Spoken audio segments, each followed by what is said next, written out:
I'm Al McFarlane. Welcome to the conversation with Al McFarlane. I'm glad to be here. Glad to have you along as well. Before we get into today's show, call somebody up, send a text, a tweet, a Facebook post, an IG post, and let folks know that the conversation with Al McFarlane is on live right now. We want your help in growing our audience, our subscriptions. You can subscribe to this program. That means you get notification every day we go live by going to YouTube Insight News MN. We've crossed the 500 subscriber threshold. Our goal is to get 1,000. Thanks to the 500 plus who have subscribed already. We appreciate you, and we want you to help us grow that exponentially. Let's target 1,000 subscribers and do what you can to let people know that we're having a conversation. It's a good conversation. I call it robust conversation, and they'll be pleased and I'll be pleased. Well, today's program is going to be special.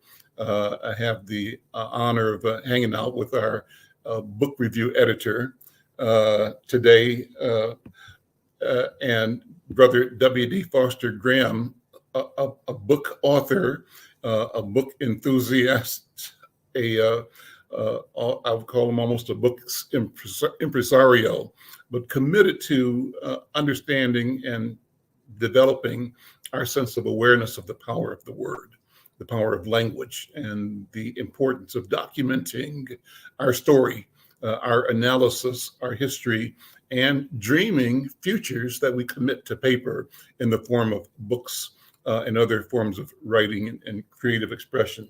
WD, good afternoon. Good to see you. How you doing, man? Good afternoon, Al. I'm glad to be here one more time. There we go. Well, you've done marvelous work in connecting us to creative spirits in the community, and today is no exception. Let me have you talk about our guest today, Brother Joseph Mbele, Professor Joseph Mbele. Thanks, Al. Professor Joseph Mbele, he is a Tanzanian. He is a professor in the English department at St. Olaf College, and he is a cultural consultant that's helping Africans and Americans navigate cultural differences. He is educated at the universities of Dar es Salaam in Tanzania and in Wisconsin and Madison. He's specializing in global literature in English and folklore. And he's published many articles and several books. His books, Africans and Americans, Embracing Cultural Differences, and Chickens in the Bus, More Thoughts on Cultural Differences, are very popular among Americans who go to Africa and Africans who live in the USA. On November 23rd, 2017, his book, Matengo Folktales, was featured on the acclaimed American game show Jeopardy! So without further ado, I am happy to introduce Professor Joseph Mbele. Thank you. Welcome, Professor. How are you? I'm fine. Thank you very much for having me. Well, thank you for being here. I'm curious about so much, and especially this conversation about how we connect in culture, what culture means to us, how we take culture for granted too often. So let me have you talk, first of all, about what motivates your delving into the issue of cultural differences between Africans and Americans. I'm presuming that means African Americans and Africans. Oh, thank you. Thank you very much. I guess my interest was sparked by my first experience in the USA. I was teaching at the University of Dar es Salaam in Tanzania. And then in 1980, I came to the University of Wisconsin in Madison for graduate studies. So that was my first experience in a foreign culture. And so seeing all the things that were different, and I'm talking about the way people behave, the way they talk, the way they act, the way they look at you. It was quite an experience. But I didn't have the time maybe to really think about it. I just experienced it, and it sounded, strange and funny and weird maybe. That was it for 6 years. And then I went back to my country when I finished my doctoral studies. And then that was 1986. 5 years later, I was recruited by St. Olaf College in Minnesota here, Northfield, Minnesota. So now teaching here and interacting with Americans, every day brought back those same experiences. And then I began to actually think about those experiences because I was involved now as an advisor on study abroad programs. A lot of colleges in the USA, a lot of universities have programs like that where they send students to other countries. So I found myself in that position, advising students before they went to Africa. It was Zimbabwe, it was Botswana, it was Tanzania, it was Ghana. The process of advising them made me think about cultural differences, what you are going to experience over there, how to interpret the behavior of those Africans, and how you should talk with them, and why you should not, judge things, before you've understood, where the people are coming from. So I began to think about the cultural differences. And then because I was advising Americans, not just students, but also regular Americans going to Africa for reasons, such as tourism, or they're going there to volunteer. Or here in Minnesota, Nebraska, Iowa, there are those Lutherans who have what they call mission trips. They have groups going to Africa. So I really got these opportunities to think about the differences. And so it was hard work, trying to understand the American ways in relation to the African ways. And so I began to write and write and write. And that resulted in my first book in that topic, the differences between American and African culture. That's how I wrote that book, Africans and Americans Embracing Cultural Differences.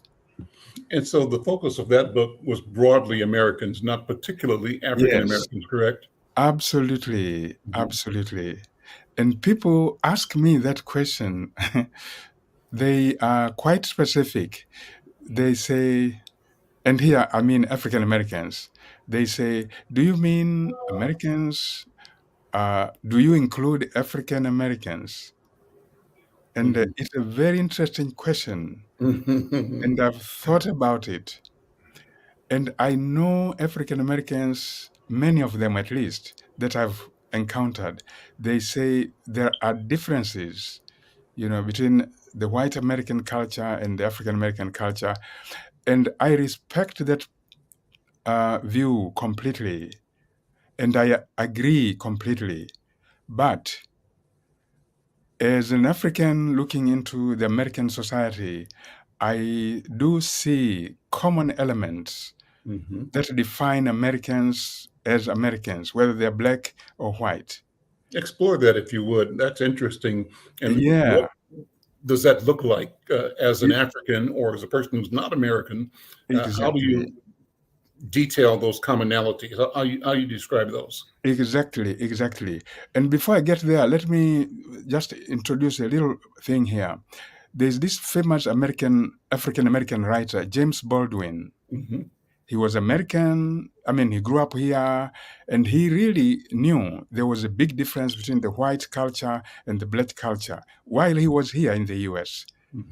And then he moved to live in France. Yes. He spent many years in France. And he wrote this article now called The Discovery of What It Means to Be American. People can Google that. The discovery of what it means to be American. He confessed that being out of the USA now and living in Europe, he discovered he was very American. Just like the white American guy from Texas. Now, this is something that I tell people. While you are here, you will have certain feelings, certain beliefs, but go out of the USA. Go to, say, Zimbabwe or China or wherever, you will discover you are American. Those are the things I'm talking about.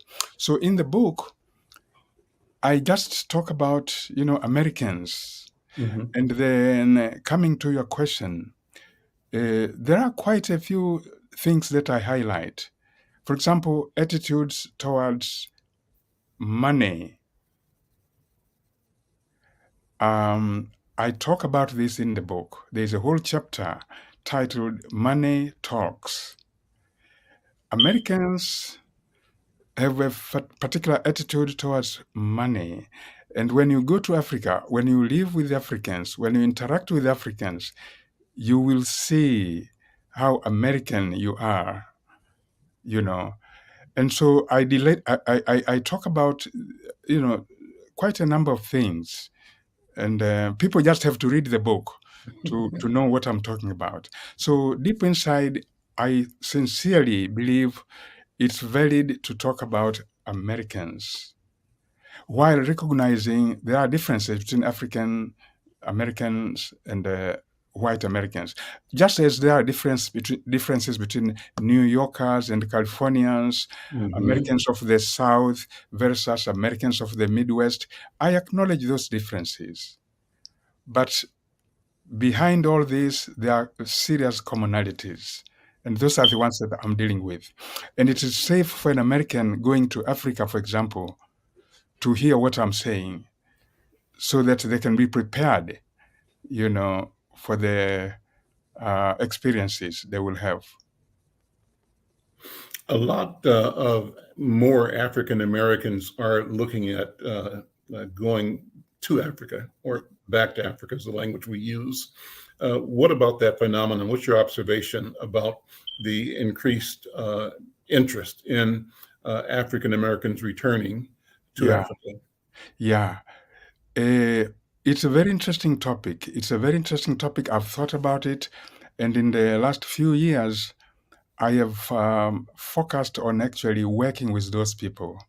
When I'm in Tanzania, for example, I give talks to the African Americans who are there, helping them to navigate the cultural differences. So I have a particular interest. Now, back to your question. First of all, I follow the story very closely and I hear what they are saying, why they are going to Africa. Many of them simply say, we are Africans. We were brought to the USA against our will and we are returning home. I agree with that argument. I support those people who feel that way because the history is there. They came from there or they were forcibly taken out of there. So I sympathize and agree with these people who say they are returning home. Um, I also know, there are many African Americans who say um, they are not Africans, that America is their home. Mhm. And I agree with them too. Mhm. And they have compelling reasons. For example, they say, we built this country. Mhm. We have a right to be here and to benefit, from Mhm. whatever America has to offer. We built it. I think this is a compelling argument, and I absolutely, agree with these people as well. So I respect the different viewpoints. And the ones who go to Africa now, what I do is to alert them to the fact that they will encounter cultural differences. And so I work very patiently. In fact, recently, I think a few months ago, I have created a course, an online course, to give guidance to these people who are going to Africa to settle forever. Mm. A whole course, an online course, Mhm. because I fear that many of them go out without that awareness. They think, oh, we are going to be among black people, no racism, which is true. You know, we go there and everybody is black. You know, the police officer is black, the government official is black, the managers are black, the teachers are black. For African Americans of that kind, this is very attractive, Mm-hmm. and I agree with them. But I do want them to know skin color is not everything. Mm-hmm. They are going to go there and discover they are American. Mm-hmm. And so, what is the African culture like? You know, what are the things that are acceptable in Africa, in African culture? It's just a way of helping them settle and flourish back in Africa. And I guess it's the same as when Africans immigrate to the U.S. And they have this sense of duality. Number one, they're here, they're operating in the economy and the culture, but they have this sense of home. Could be, Mogadishu, could be Accra, or South Africa. But they are conscious of being in both places and being of both places. But then their children, and then their children's children, for them, it's a different story. Yes, yes. And it is a problematic story also when it comes to the children. It is seriously problematic. Those African parents coming from Mogadishu, Lagos, Addis Ababa, or Dar es Salaam, they have that mentality, of just being African. Many of them grew up in rural Africa, like me, and we have those values. And then we come here, and then we have children born here who have no experience of the African culture back there. And now the expectations of the parents about, say, good behavior, and the children are growing up here and they are assimilating American concepts of good behavior. And sometimes these are as loggerheads with the African idea of good behavior. For example, African parents, back in Africa, the way they bring up the children, things like eye contact. When your father or your mother is angry because of something you did, you are a little boy, a little girl, you don't look them in the face. Because doing so at that moment is impudence. You will aggravate the parents. The same with your school teacher. When the teacher, calls you to the office, you did something wrong, and they are talking to you, warning you or whatever, you don't look them in the eye. And those poor African children now here, they are taught different things. Look at the teacher's eye, look at, maintain eye contact. Now, when these poor children go back to the African parents, unless they know exactly what American culture is, they will be aggravated all the time. So those are the kinds of things I'm talking about. They are not, to be taken lightly. They are not to be taken lightly. Let me pivot a little bit and ask you to talk about your journey from childhood in Tanzania to now, to becoming a professor. What's your story? Wow, that's a very interesting question. Thank you. I grew up in a rural place. I'm a very rural, person in a village in southern Tanzania, up in the mountains. Yes, it's a cool, cold place. And so I grew up, helping my parents, take care of the cows, the goats, the chickens. Absolutely. Working in the fields, and we used to hose. Yeah. And then I went to school, elementary school in the village, middle school, some distance away. It was a boarding school, but still in southern Tanzania. But my father was very strict with me. He wanted me not only to excel, but strangely, whenever I looked at my exercise book, you know how you have an exercise book, you do, Sure. tests and so Yep. on, you Mhm. get grades, Mhm. say 95, percent Mhm. or 85. My father always said, why didn't you get 100 Mhm. on Yeah. every page, on every test? And I was just a little boy, and my father is pushing me to get 100% on every test. It's an incredible thing, but as a child, I was somewhat afraid that if I don't get 100, my father won't be pleased. Mhm. So that thing has been with me throughout my school career. So I went through high school and did my best. I went through college. I really, really pursued excellence, and fortunately, I ended up, at the University of Wisconsin, Madison. Um, so my father was the biggest influence, pushing me. And even now, whatever I do, my father passed away many years ago, but his voice is still there. Mm. Why didn't you get 100%? Yeah. So I strive to be the best. I strive to be the best.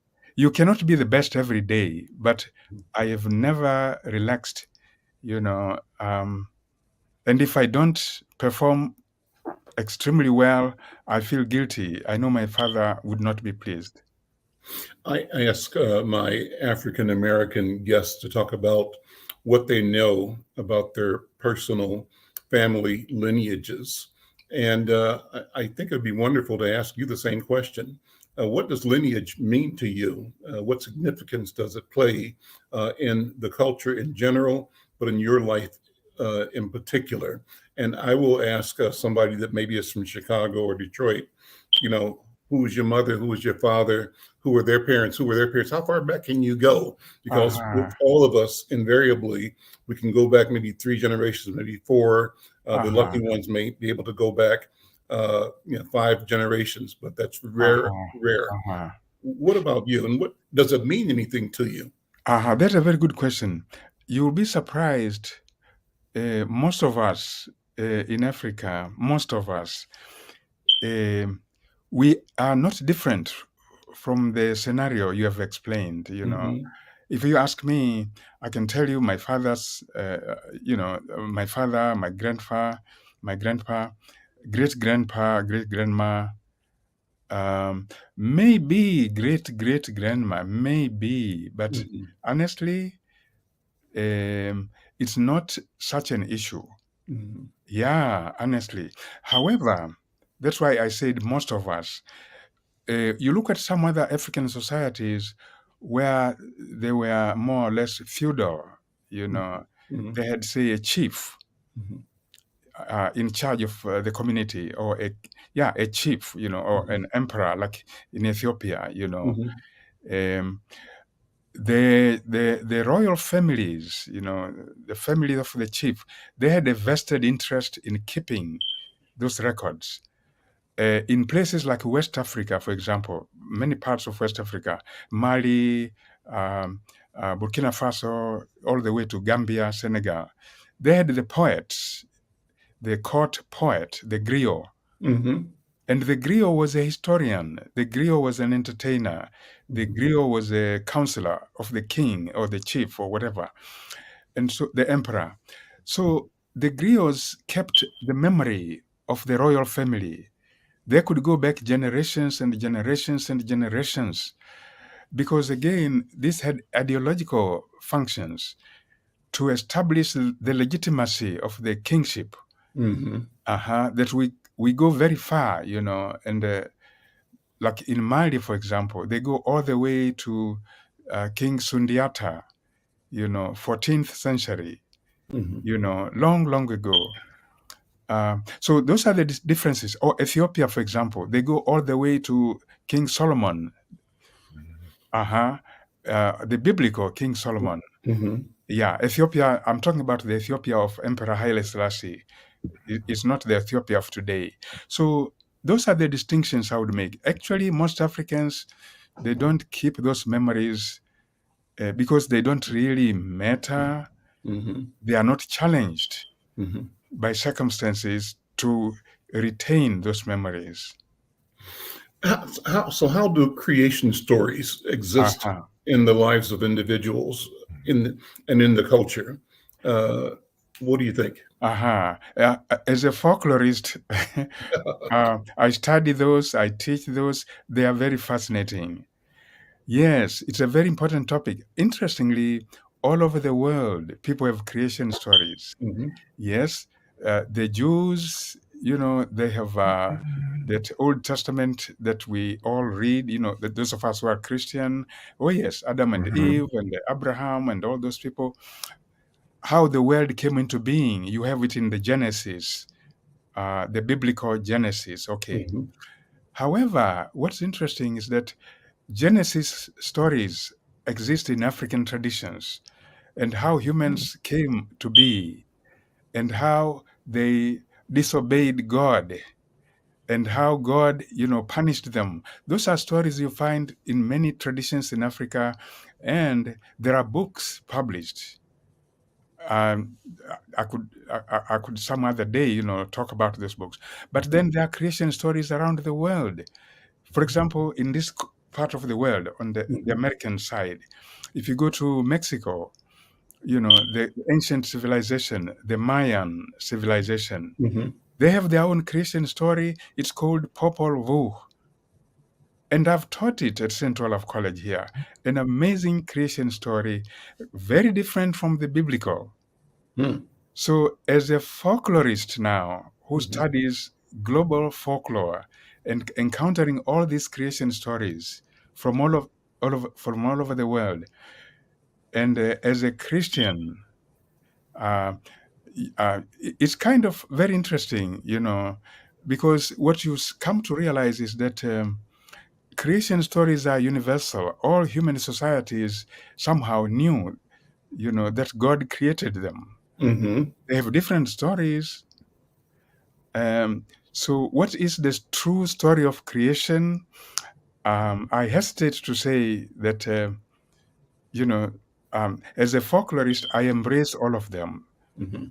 I don't want to turn this forum into a religious one, but let me just say, uh, I believe God appeared to all humans, and that's why we have all these stories. All Mhm. humans acknowledging that God created them, and they violated God's commandments. And the violations, the way they are told, they are different from culture to culture. As a folklorist, I embrace all of these stories. WD, jump in. This is a great conversation. Yeah. I'm Al McFarlane. This is the conversation with Al McFarlane. I'm joined by Insight Books editor WD Foster-Graham, and thanks for bringing this great conversation to life, WD. You have questions or comments, observations? Well, I have one. As when I was both reading your books, I know the one thing that sticks into my mind, well, several things. The first one is about taking culture for granted. So, what would your take be on that, both on as it's say in Africa as well as in America? Aha, aha. Let me jump in first before you answer that, Professor Mbele. What is culture? Oh, that's a tough question. And I have avoided answering that question in my books. Hmm. Okay. Uh, I want somebody to read the whole book and then they will figure out what I mean by culture. But Mm, I don't define it because definitions have been very treacherous yeah. and inconclusive and vague and ultimately not useful. Mm, So um, you read the book from the first page to the last, you'll get a sense of what I mean by culture, and I don't even define it. mhm, Uh-huh. So I hesitate. There are many definitions, and I could give you some, but since I don't believe in defining culture, okay. I just believe in talking about many things that we do that define our behaviors or that drive our behaviors. Mhm. That drive our lifestyles, and that determine what is right and what's wrong in any culture. Oh, sorry, in any society. I don't like to use the word culture because I'm supposed to define it. So I'm quickly Okay. correcting myself here. So, and Mr. Graham Foster will testify, I have not defined the culture in either of the books, but he has comfortably reviewed these books without questioning me or without even complaining that I didn't define culture. That's interesting. You can read his reviews and he's not even complaining. Apparently, he gets a sense of what I mean by culture without me defining it. So anyway, that's your question. Now, the original question, taking culture lightly. The way I see things now, after many years of thinking about the things that are different in the American, way of life as opposed to the African way of life, I have realized culture is something we need to take very, very seriously. It can make or break relationships, whether it's personal relationships, say an African marries an American. I tell them you need to think about the cultural differences before you get into the relationship or while you are beginning the relationship, because there will be so many problems otherwise. There will be so many conflicts otherwise. But if you take your time, begin to explore and continue exploring, because it never ends, it's a lifelong journey, this study of the differences. Whether you are in business, for example, Americans investing in Africa, I tell them, please don't just go there and expect things to work the American way. There are African ways of doing business. There are African attitudes towards time and punctuality, for example, and deadlines and um, uh, contracts. The writing tradition that gave us this culture of having contracts. And Americans talk about read the fine print. But now you are going to Africa, cultures which are essentially oral. People have agreements without writing. You just talk to somebody, and that's a contract. Or, Mr. Al, can you lend me $500? I'll give you 2 bags of corn when I harvest my corn. That's a contract. And Mr. Foster Graham is there as witness. That is a contract. No paperwork. Now, Americans going out there might think things are done the American way. And that's why I tell them culture is absolutely important. So, in fact, there's a whole article in my little book, Chickens in the Bus, about culture and business between Africans and Americans. Okay, so diplomacy, for example, the way the American government speaks to the world, the language, the way they communicate, and how the world perceives it. See how Africans perceive American ways of talking. It's very, very significant. In fact, let me tell you, the way Americans talk, and I understand them, oftentimes they sound rude to the Africans because Americans tend to be direct. They tend to be direct. A yes is a yes, a no is a no. And in many situations, the Africans will not say yes or no. They will beat about the bush. They will go round and round telling stories, never hitting the point. Americans, this is irritating.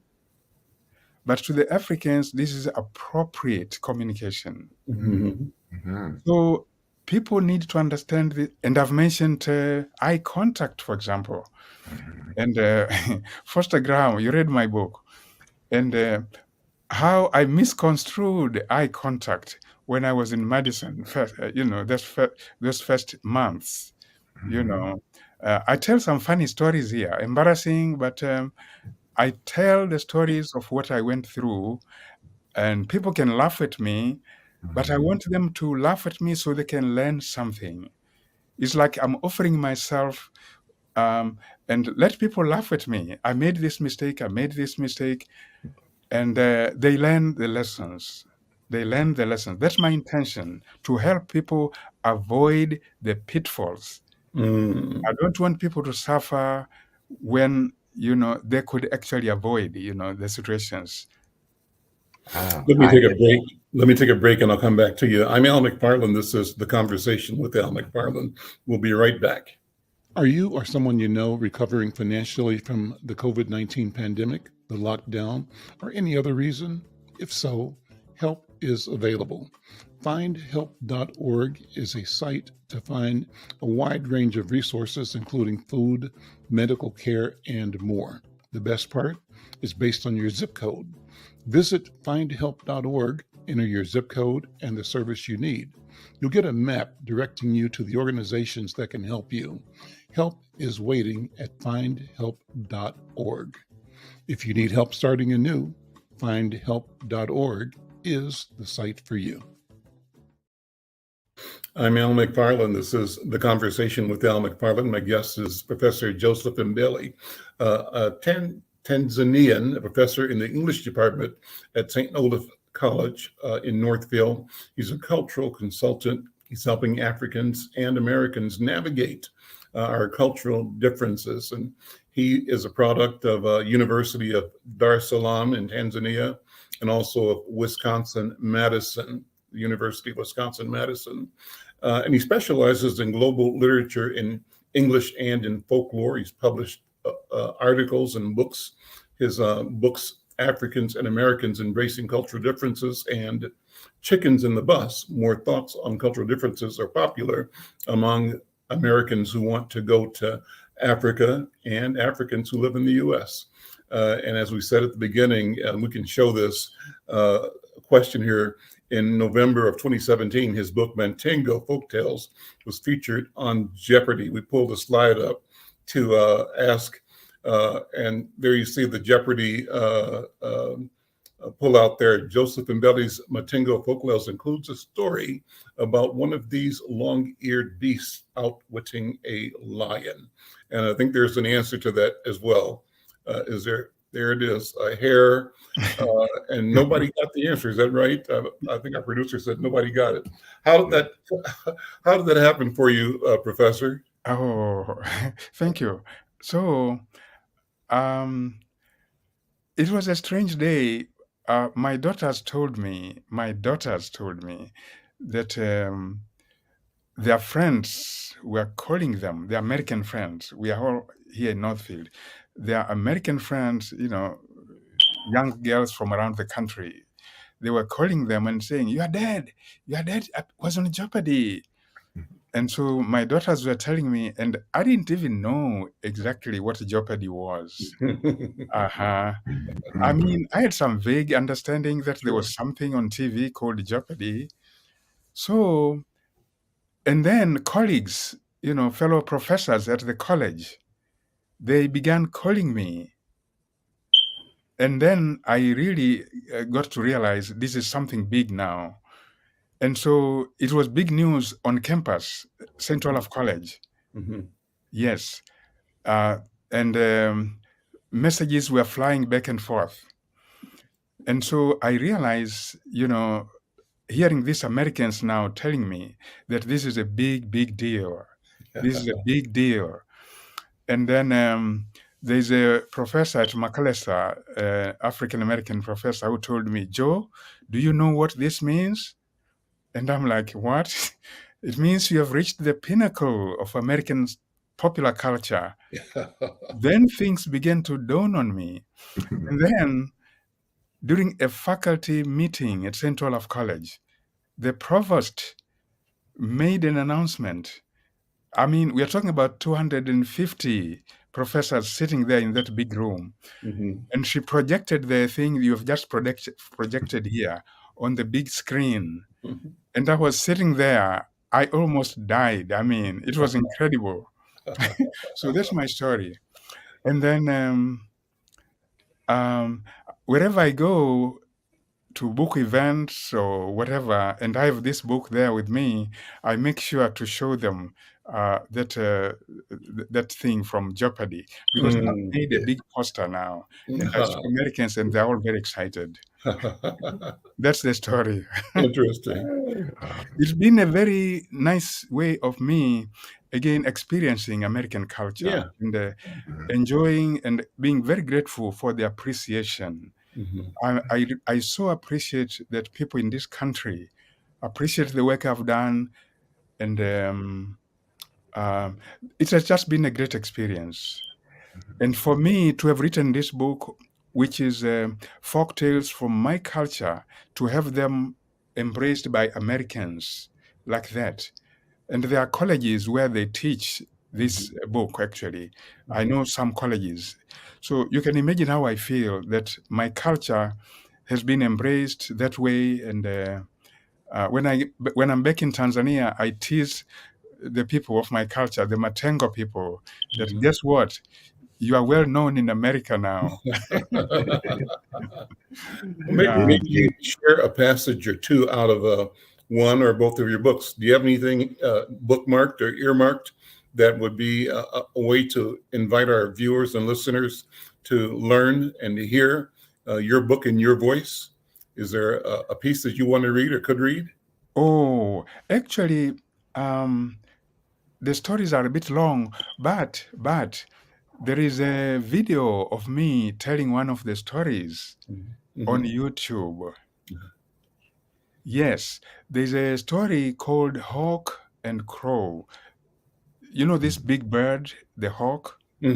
So if people can search Hawk and Crow, CROW, Hawk and Crow, and they Maybe our type my producer name. can pull it up, and if you can, Cooper, Hawk and Crow, we can and they watch type that. my name, and it's on YouTube. They can hear me telling one of the stories. Okay, great.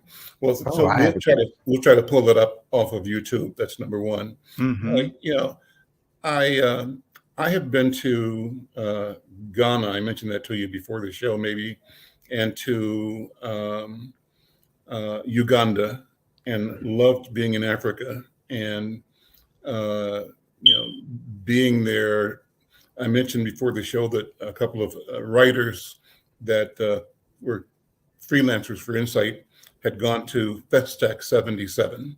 Yeah. And that was a phenomenal event. They described it in a phenomenal way, and it created in me an appetite to want to experience what they were experiencing when they came from here, Minnesota, to participate in Festac, the 77, I think it was. Yeah, But it was. talk about that and why that experience was of value. I used it as context for me to be associated with Panafest in Ghana, and came across Panafest in '94, but then was involved in the promotion of Panafest in '99, along with the Black Press of America. But talk about Festac, first of all, and what that means for culture. Yeah. I think it was a great moment in the sense that Africans and people of African descent got to get together, to come together and showcase various contributions, cultural contributions. That in itself is a big thing, because sometimes I feel we have not done enough of that, documenting, recording, preserving our heritage. As a folklorist who records, like the tales from my culture and so on, I embrace the whole idea of Festac for that reason first, to showcase what we have for the people of the continent to display, the achievements and so on, for the people, Black people in the diaspora to do the same. Not only for ourselves, but also for the world. So, for example, if you look at the storytelling tradition, the folk tales, the epics, the myths, the legends, they embody a lot of wisdom, a lot of lessons that our ancestors bequeathed on us. Teachings about, values, about human behavior, about, right and wrong, about the challenges of life and how to, handle ourselves and how to deal with situations. You see all these lessons in the folk tales, in the proverbs, in all these things.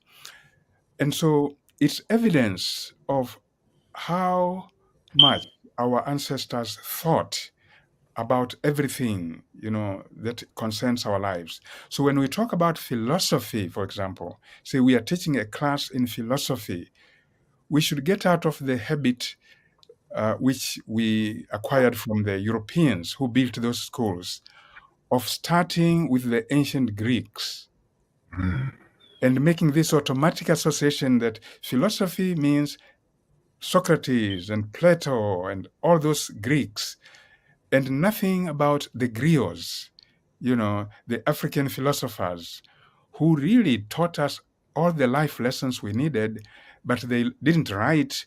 They left us a legacy of the oral tradition, epics and folk tales and proverbs and songs and things. So that's the other thing. We tell the whole world our contribution to world culture. Mhm. So that a course in philosophy in an African institution, for example, or for that matter, in any institution, needs to incorporate, the African contributions to philosophy. This is just one example. They taught us ethics, they taught us good behavior, they taught us everything. So we should not continue that legacy of colonialism, of being told that, we didn't know a thing before Europeans came. We had no contribution to the world before Europeans came. No.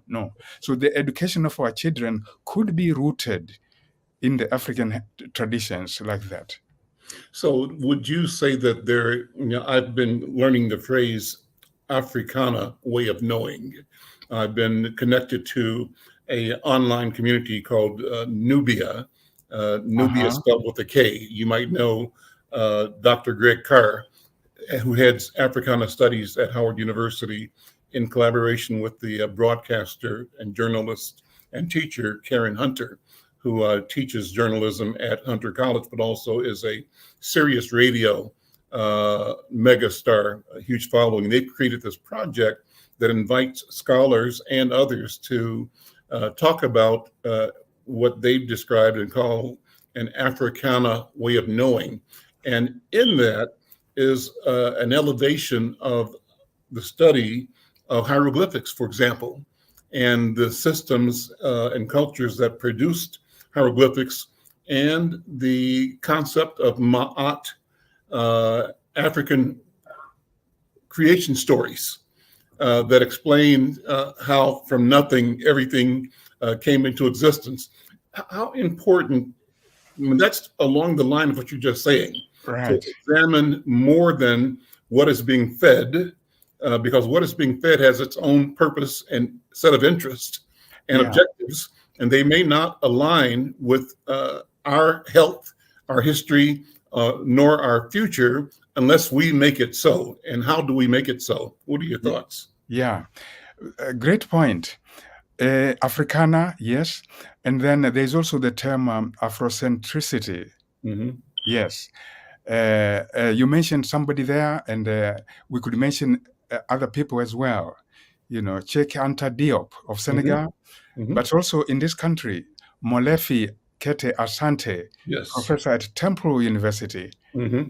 I've read his works, brilliant arguments he makes about the need for us Africans to recognize, the African origins of many of the things that we really should be talking about. Mm-hmm. So in my own works, and Mr. Foster-Graham will agree, the way I talk about African culture, for example, I'm very proud of it. I embrace it. I make no apologies. Because we were driven to feel inferior, those types of things. I make no apologies. In fact, the very title of my second book, Chickens in the Bus, It's funny, but I embrace the tradition behind it. Anyway, we can talk about that later. But anyway, back to the question. People who are promoting Africana or the Afrocentric view, they are not just activists, wishy-washy activists who think, black is beautiful, those type of things. No. It's rooted in research. It's scientific. Mm-hmm. Humans originated in Africa. Mm-hmm. Nobody can dispute that to begin with. And so when you think about that idea, what it means is this creature that we call human, the creature that was able to use tools and make tools and created language, this creature emerged in Africa. And we Africans need to, first of all, hold on to that. Mm-hmm. It's not wishy-washy. We fast forward thousands and thousands of years. We come to ancient Egypt. Writing evolved there. The Egyptians are among the earliest humans to invent writing. Mm-hmm. This is not wishy-washy, black is beautiful, posturing. This is scientific. The hieroglyphics are there, the pyramids are there, the documents are there, the books are there, like the ancient book of the Egyptians, the Egyptian book of the dead, it's called in some translations. You see? There it is. Yeah. So exactly. Thank you. So when we say we need to do that, to go back to the roots, we are not just posturing here. This is scientific. And like I told you, I'm a trained folklorist. I was trained at the University of Wisconsin-Madison, in one of the best folklore programs in the world. Mm. So when I talk about our folklore, our folk tales, and then I interpret them, and then make the claim that, look, they contain these profound messages, profound lessons, profound thoughts. I'm not peddling some wishy-washy, rhetoric. This is scholarship now. So back to your question, I think the thing is so compelling, the arguments are so compelling as to why we need to do the Africana thing, why we need to return to the roots. And in my own writings on culture, first of all, I'm firmly rooted in my African culture. I am very proud of it. And I defend it. And that's it. It's powerful. Let's listen to 3 minutes or so of the video. We found the video from YouTube.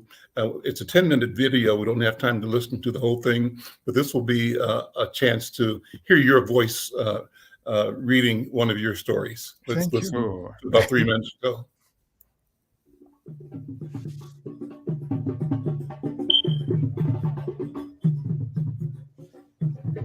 It's about hawk and crow. These birds, big birds, the hawk and the crow. Now, in the folk tales, we don't say the hawk and the crow. These are persons. So I will say hawk and crow. There was hawk and crow, and they were very good friends. One day, hawk said, "Crow, let's go lay eggs." So they went out and laid eggs. And soon those eggs hatched, and they had chicks running all over the place. And hawk said, "Crow, stay with the chicks. I need to go down to the river to do some fishing." And so hawk left, and crow stayed with the chicks. As soon as hawk had left, crow disappeared with the chicks. When hawk came back, she saw neither crow nor the chicks. She started worrying. She went to the next house, to their neighbor's house, and she asked the people there, "By the way, could it be that you saw crow passing this way?" Now, I'm translating it this way because I'm trying to capture the Matengo language. And it might sound a bit clumsy in English, but that is the spirit of the original. So the people said, yes, she passed here. She said she was going to the river to feed the chicks with ngoko. Now, the word ngoko is a Matengo word, and it means all those little things, bits and pieces, little insects that chicks or chickens eat. So the collective noun in Matengo is ngoko. So that's what those people said. So Hawk went to the back of the house and she began to sing this song. Mwakana Kongo malango nzelale, malango nzelale, nzelale, nzelale. Mwakana Kongo malango nzelale, malango nzelale, nzelale, nzelale. Mwakanitole banango nzelale, banango nzelale, nzelale, nzelale. Mwakanitole banango nzelale, banango nzelale, nzelale, nzelale. The translation in English would be, you crows, you have no brains. You have no brains. You crows, you have no brains. You have no brains. You took away my chicks. You have no brains. You took away my chicks. You have no brains. Whoa. Hmm. Wow. Oh, man. Awesome. Wow. Oh, thank you. Thank you for showing And you that. know I got to finish watching it as soon as we get done here. Me too. That is compelling Yes. and beautiful. Well, we're putting the link. Our producer put the link in, but put it in the comment section as well, so the people who are viewing can find the link and watch the rest of that. How did it end? Let me ask you that. Is there an end to it? A brief end? Oh, the end of that story? Yes. Aha. Because Crow has run away with all the chicks now, and she has gone to hide somewhere. And then Hawk is trying to find out where Crow went. Finally, through the intervention of some friends, they find out where Crow was hiding with the chicks, and Hawk is so furious. She starts a big fight and kills Crow. That's the end of the story. Okay. Well, I'm going to be listening to the full story and sharing it with people as well. It's a great story. This has been a great conversation. And, you know, I'd like to come back and talk to you more, Professor, about this idea of Africana ways of knowing and how literature, how language itself, what it means to us, and how we need to see ourselves as both the inventors and the possessors, the creators of the capacity to what's the right word for it? To speak, I guess.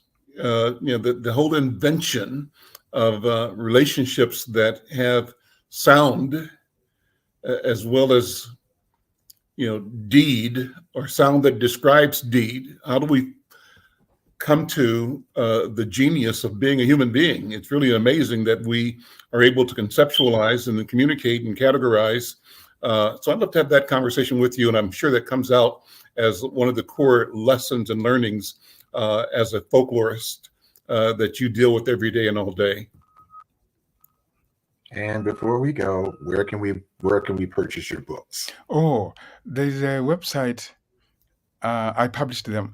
It's www.lulu.com.